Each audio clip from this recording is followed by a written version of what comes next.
Hello guys, welcome back to my channel. So guys, आज मैं आपके लिए लेके आऊँ डॉक्टर सलाम के एपिसोड 10 की एक्सप्लेनेशन। अगर आपने इससे पहले के एपिसोड नहीं देखे तो आप उन्हें हमारे चैनल पर जाकर देख सकते हैं और साथ ही मैं उन वीडियो के लिंक नीचे डिस्क्रिप्शन में भी दे दूंगा, तो आप उन्हें भी चेकआउट कर सकते हैं। और मैं आपको रैंडम सीन हटाकर मेन स्टोरी के हिसाब से एक्सप्लेन करूंगा। सो एपिसोड 10 की स्टार्टिंग में दिखाया जाता है यहाँ पे जोंगुना जब वो ओटी में आता है तो वो यहाँ पे हानिउल को देख के ना काफी ज्यादा शॉक हो गया था, लेकिन वो ना उस वक्त उसे कुछ नहीं कहता। यहाँ पे फिर ऑपरेशन होने के बाद ना वो सीधे उसके दोस्त के पास चला जाता है और उससे पूछ रहा था कि हानिउल वहाँ क्या कर रही थी। तो वो उसे बता रहा था कि असल में वो ना मुझसे मिलने आई थी और साथ ही में वो कहा था कि क्या वो यहाँ पे जॉब कर सकती है, तो मैंने बस उसे एक जॉब दिलवाई है। और असल में तुम्हें जब पैनिक अटैक आया था ना, ये बात ना उसे पता चल गई थी, इसी वजह से शायद वो तुम्हारे पास यहाँ तुम्हारी मदद करने के लिए आई है। ये बात मैंने तुम्हें बतानी भी चाहिए थी, लेकिन उसने ना मुझे बताने से मना कर दिया था। तो यहाँ फिर जंगियो ने उससे कहने लग गया था कि शायद ना मुझसे अब ये नहीं हो पाएगा, मुझमें इतनी ताकत नहीं है, शायद मैं सर्जरी नहीं कर पाऊंगा क्योंकि मैं अभी तक ठीक नहीं हुआ हूँ। लेकिन ये बातें ना असल में हानिउल भी वहां से सुन लेती है, तो वो ना उसके पास जाके उससे कहती है कि किसने कहा कि तुम ठीक नहीं हो, तुमने सर्जरी अच्छे से की है और मैं ना असल में आ चुकी हूँ क्योंकि तुमने मुझसे कहा था ना कि जब भी मैं चाहूँ मैं आ सकती हूँ। लेकिन वो तो कह रहा था कि लेकिन मैंने ऐसे नहीं कहा था। कि तभी वहाँ पे ना असल में उनके स्कूल के टीचर वहाँ पे आ जाते हैं उनसे मिलने के लिए। तो यहाँ पे वो ना असल में जोंग्युल और हानिउल को देख के तो काफी ज्यादा खुश हो रहे थे। बाद में ये दोनों ना एक जगह पे जाके बैठ के बातें कर रहे थे और साथ में ना उनके टीचर यहाँ पे उन्हें ट्रीट भी दे रहे थे। तो यहाँ पे बातों में ना उनके टीचर ना उन सभी लोगों की स्कूल की बातें उन्हें बता रहे थे कि कैसे हानिउल ना अपने स्कूल की टॉपर थी और वो ना हरी मिर्च खाती थी ताकि उससे ना नींद नहीं आए। और ये बात को लेकर ना हमेशा जोंग्यू के और उसके बीच में ना लड़ाई होती रहती थी कि कौन ना फर्स्ट आएगा। तो यहाँ पे जोंग्यू तो कह रहा था कि ये तो अभी भी लड़ते रहते हैं, इन दोनों के बीच में ना हमेशा ही मैं फंस जाता हूँ। तो यहाँ पे उनके टीचर तो कह रहे थे कि तुम सही कह रहे हो, मैं भी ना इन दोनों के बीच में फंस जाया करता था पहले। लेकिन ये सारी बातें सुन के ना ये दोनों तो काफी ज्यादा एम्बैरस हो रहे थे और इन्हीं चक्कर में ना ये दोनों फिर से लड़ने लग जाते हैं। तो उनके टीचर ना फिर उसे डांट देते हैं और कह रहे थे कि चुपचाप से खाना खाओ। फिर कुछ देर बाद ना जब वो लोग वहाँ से वापिस जा रहे थे तो ये सभी लोग ना उन्हें खाने के लिए थैंक यू पे कह रहे थे। फिर उनके जाने के बाद ना असल में यहाँ पे जोंगू हानिउल को साइड में ले जाता है बात करने के लिए और उससे कह रहा था कि तुम्हें तो आराम करने की जरूरत है ना, तो फिर तुमने इतनी जल्दी ये सर्जरी वाला क्लिनिक ज्वाइन क्यों कर लिया, तुम्हें ऐसा नहीं करना चाहिए था और शायद ना तुमने ये मेरी वजह से ही ज्वाइन किया है ताकि तुम मेरी मदद कर पाओ। लेकिन ये सारी चीजें देख के ना मैं काफी ज्यादा हर्ट हुआ हूँ। तो यहाँ हानिउल तो कह रहे थे कि मैं जानती हूँ, लेकिन मुझे ना तुम्हारा साथ चाहिए था और मुझे तुम्हारा साथ देना था। तो फिर यहाँ पे जंगी ने उससे पूछ ही लेता है कि पहले फिर तुमने मेरा हाथ क्यों छोड़ दिया था, तुमने तो उस वक्त मुझे कोई रीजन भी नहीं दिया था कि तुम ऐसा क्यों कर रही हो, मैं भी तुम्हारे साथ रह के तुम्हारी मदद करना चाहता था और अब तुम ऐसे वापस क्यों कर रही हो। मुझे ना ये रास्ता अकेले ही तय करना होगा, मुझे अकेले इन सब चीजों से बाहर निकलना, इसलिए तुम प्लीज यहाँ से जाओ। ये सब कह के ना वो वहाँ से चला गया था। लेकिन उसके जाने के बाद तो यहाँ पे हानिउल ना काफी ज्यादा रो रही थी, उसे काफी बुरा लग रहा था क्योंकि सेम ऐसा ही ना असल में उसने जंगू के साथ भी किया था। वही जब हमें शाम को हानिउल को उसके रूम में दिखाया जाता है तभी ना यहाँ पे उसका भाई आके उसके पास कहता है कि क्या जंगू वापस से यहाँ पे रहने आ चुका है, मैंने ऊपर वाले कमरे की लाइट ना चालू देखी थी। तो ये सुन के यहाँ पे हानिउल ना दौड़ते हुए उससे मिलने जाती है, लेकिन उसे यहाँ पे पता चलता है कि ये तो असल में उसका दोस्त आया है। वो यहाँ पे बता रहा था कि मैं ना उसकी कुछ चीजें लेने आया हूँ, वो यहाँ पे ना भूल चुका था और साथ ही में ना वो उसे यहाँ पे उसकी बुक भी वापस दे देता है। कह रहा था कि शायद ना तुम इसे उसके यहाँ पे भूल चुकी थी। वो उसे देखे ना फिर वहां से चला गया था। लेकिन यहाँ पे हानिउल ना वहीं पे टेरेस पे बैठ के ना यहाँ पे जोंगू को काफी ज्यादा याद कर रही थी। वही जब नेक्स्ट डे हमें यहाँ पे उसी की दोस्त को दिखाया जाता है जिससे कि बच्चे को संभालने के लिए ना असल में एक बेबी सीटर चाहिए था, लेकिन उसे तो कोई मिल ही नहीं रहा था और उसे काम पे भी जाना था। लेकिन तभी यहाँ पे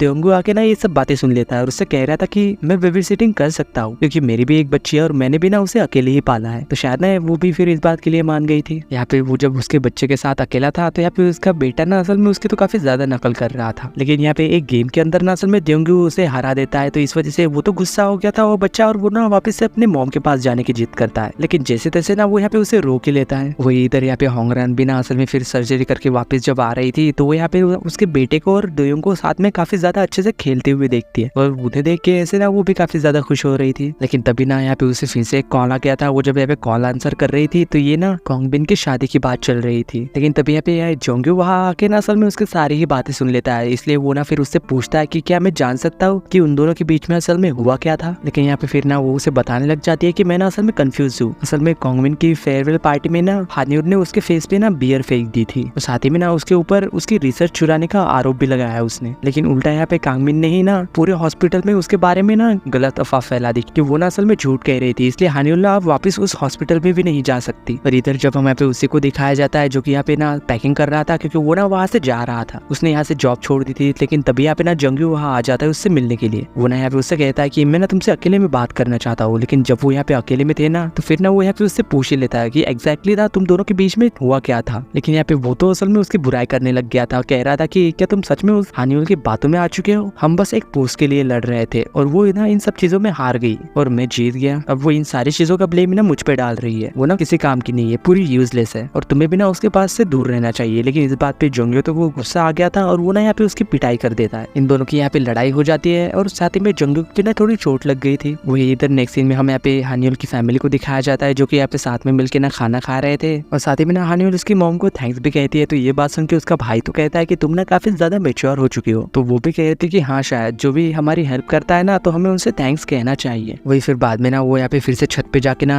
जोंग्यो को कॉल करती है और उससे कह रहे थे कि क्या तुम काम के बाद मुझसे मिल सकते हो। तो वो कह रहा था कि हाँ जरूर, मैं तो यही हूँ तुम्हारे पास। तो यहाँ पे वो जब देखती है तो वो तो सच में यहाँ पे आ चुका था। तो फिर ना वो जब यहाँ पे उसकी चोट देखती है तो उससे पूछते भी कि ये क्या हुआ, लेकिन वो तो उससे कह रहा था कि अरे कुछ नहीं हुआ और वो ना उसे हक कर लेता है। लेकिन फिर बाद में ना हानियोल उसके चोट पे दवाई लगाते हुए कह रहे थे कि मुझे नहीं पता कि क्या हुआ है और ना ही शायद तुम मुझे बताओगे, कोई बात नहीं, ये दवाई लगा लो, जल्दी से ठीक हो जाएगा। लेकिन यहाँ पे जोंग्यो तो उससे कह रहा था कि मैंने ना तुम्हें काफी ज्यादा मिस किया और जब मैंने तुम्हें ऑपरेशन थिएटर में देखा था ना तो मैं काफी ज्यादा खुश भी हो गया था। लेकिन उससे पहले जब मेरी पहली सर्जरी बेकार हुई थी ना तो मुझे काफी ज्यादा बुरे सपने भी आए थे और मैं काफी ज्यादा अकेला था और मैं साथ ही में दूसरी सुबह अकेला उठा एक अनजाने घर में जहाँ की मैं ना किसी को नहीं जानता। इस वजह से मैं ना तुम्हें काफी ज्यादा मिस कर रहा था। हानियोल उससे कह रही थी कि तुमने पहले तो मुझसे काफी ज्यादा रूडली बात की उस दिन। तो यहाँ पे फिर जोंग्यो उससे कह रहा था कि जब तुमने मुझसे ब्रेकअप के लिए कहा था तो शायद मुझे लगा था कि मैं वो इंसान नहीं हूँ जो तुम्हें डिजर्व करता है, जो तुम्हें स्ट्रॉन्ग रख सके, तुम्हारे लिए एक स्ट्रॉन्ग सपोर्ट बन सके। लेकिन वो तो कह रहे थे कि हाँ तुम हो स्ट्रॉन्ग मेरे लिए, मैंने अपने लाइफ के काफी सारे अच्छे पल जिए हैं तुम्हारे साथ, तुम्हारी और मेरी दोनों की ही दुनिया ना हॉस्पिटल के बाहर काफी ज्यादा अलग है, हमें भी ना जीने का हक है अच्छे से। तो यहाँ पे फिर जोंग्यो उससे पूछ रहा था कि वैसे तुम मुझसे क्या बात करना चाहती थी। वो उससे कह रही थी कि चलो ये बताओ कि तुम्हारी ना बेस्ट ड्रेस कौन सी है। फिर बाद में ना असल में वो उसे लेके ना क्लब चली गई थी और वो लोग ना यहाँ पे फिर काफी ज्यादा मजे भी करते हैं, डांस करते हैं और साथ ही में ना हानियोल उससे कह रही थी कि मैं ना तुम्हारे साथ हर एक पल एंजॉय करना चाहती हूँ, अगर तुम ना खुश रहोगे तो मैं भी तुम्हारे साथ ना काफी ज्यादा खुश रहूंगी। फिर ना वो लोग जब वहाँ से घर जा रहे थे तो उस रास्ते में ना उससे पूछ लेती है कि क्या तुम हमारी टीचर के सर्जरी में मेरी हेल्प करोगे। तो यहाँ वो तो पूछ रहा था कि क्या टीचर की सर्जरी, क्यों, क्या हुआ उन्हें। हानियोल ना फिर उन्हें बता देती है कि उन्हें ना असल में सर्जरी करवानी थी, उस दिन वो ना सर्जरी करवाने के लिए आए थे, लेकिन तुम्हारी हालत देख के ना फिर उन्होंने मना कर दिया कि असल में तुम्हें पैनिक अटैक आते हैं, इसी वजह से ना उन्होंने ये बात तुम्हारे सामने की ही नहीं। तो यहाँ पे फिर ना असल में जोंग्यो भी सर्जरी करने के लिए मान गया था। फिर वही जब नेक्स्ट डे दिखाया जाता है ना यहाँ पे उनकी टीचर की सर्जरी हो रही थी तो यहाँ पे उसकी टीचर तो कह रहे थे कि मुझे ना जरा भी टेंशन नहीं है क्योंकि मेरे 2 होनहार स्टूडेंट ना मेरी सर्जरी करने वाले हैं। और यहाँ पे हानियोल भी उनसे काफी अच्छी बातें करती है और यहाँ पे फिर ना जोंग्यो अपनी सर्जरी स्टार्ट कर देता है और सर्जरी ना काफी अच्छे से खत्म हो जाती है। वही फिर बाद में दिखाया जाता है कि ये सब लोग ना असल में साथ में डिनर करने के लिए आए हुए थे और यहाँ सभी लोग ना जोंग्यो की काफी ज्यादा तारीफ कर रहे थे और साथ ही में यहाँ पे ना लड़कियां तो कुछ ज्यादा ही, यहाँ पे सब लोग ना असल में जोंग्यो को काफी ज्यादा अच्छे से ट्रीट कर रहे थे। लेकिन ये देख के ना असल में हानियोल तो काफी ज्यादा जेलस हो रही थी। लेकिन यहाँ पे उसका दोस्त तो काफी ज्यादा जेलस हो रहा था और कह रहा था कि तुम्हें क्या सिर्फ वही दिखाई देता है, हम तो यहाँ पे है ही नहीं जैसे। और ऐसे ही ना फिर वो लोग काफी ज्यादा एंजॉय भी करते हैं। फिर वही दूसरी तरफ हम यहाँ पे हानियोल के भाई को दिखाया जाता है जो कि यहाँ पे बर्तन धोते हुए ना काफी ज्यादा थक गया था। तो उसके अंकल से जाके कहता है कि आप बर्तन धोने के लिए किसी को हायर क्यों नहीं कर लेते। लेकिन तभी यहाँ पे हानियोल को दिखाया जाता है जिसके पास की होंगरंग का कॉल आ गया था, वो ना फिर उससे मिलने के लिए बाहर चली गई थी। और फिर ना यहाँ पे उसके दोस्त जब आती है तो वो ना उससे काफी जोर से लात मारती है और उससे कह रही थी कि तुमने मुझे ना ये बात क्यों नहीं बताई। और साथ ही में ना वो उसे हक करते हुए कह रही थी कि तुम मुझे ये सारी चीजें बता सकती हो ना, अगर तुम्हें मुझे नहीं बताना तो किसी को बता के अपना मन हल्का तो कर लिया करो। ये तो अच्छा हुआ कि जोंग्यो ने ना असल में उसके अच्छे से पिटाई कर दी। ये बात सुन के असल में हानियोल तो शॉक हो गई थी और उससे पूछ रही थी कि क्यों, क्या हुआ उन दोनों के बीच में। फिर यहाँ पे हानियोल ना जब वापस आ गई थी तो वो दोनों ना फिर ऐसी बातें करने लग जाते हैं और यहाँ पे सब लोग ना एक गेम भी खेलने लग जाते हैं। यहाँ पे जब असल में इस गेम में हानियोल की बारी आती है तो सब लोग उससे पूछ रहे थे कि क्या तुम्हारा कोई बॉयफ्रेंड है, लेकिन वो तो यहाँ पे मना कर देती है। इसके बाद जब यहाँ पे जोंग्यो की बारी आती है तो सब लोग ना उससे पूछने लग जाते हैं कि तुम्हारी अभी अभी रिसेंट किस्त कब हुई थी। तो वो बता रहा था कि मेरी रिसेंट किस्त तो 10 साल पहले हुई थी। तो ये जान के असल में ये लोग तो काफी ज्यादा शॉक हो गए थे, 10 साल पहले। फिर वही कुछ देर बाद जब यहाँ पे दोनों बाहर आ जाते हैं तो हानियोल से पूछ रही थी कि क्या तुम मेरे और कांगमिन के बारे में जानना नहीं चाहते कि हम दोनों के बीच में क्या हुआ था, और न ही उस फोटो के बारे में। लेकिन यहाँ पे वो तो मना कर देता है और कह रहा था कि मुझे नहीं ये सब नहीं जानना, और वैसे भी इन सब पिछले बातों के बारे में जान के क्या ही करना। लेकिन तुमने सबसे झूठ क्यों कहा कि तुम्हारा कोई बॉयफ्रेंड नहीं है, क्या मैं अभी भी तुम्हारे लिए तुम्हारा एक्स ही हूँ। तो यहाँ वो भी कह रही थी कि तुमने भी तो झूठ कहा अपने किस का।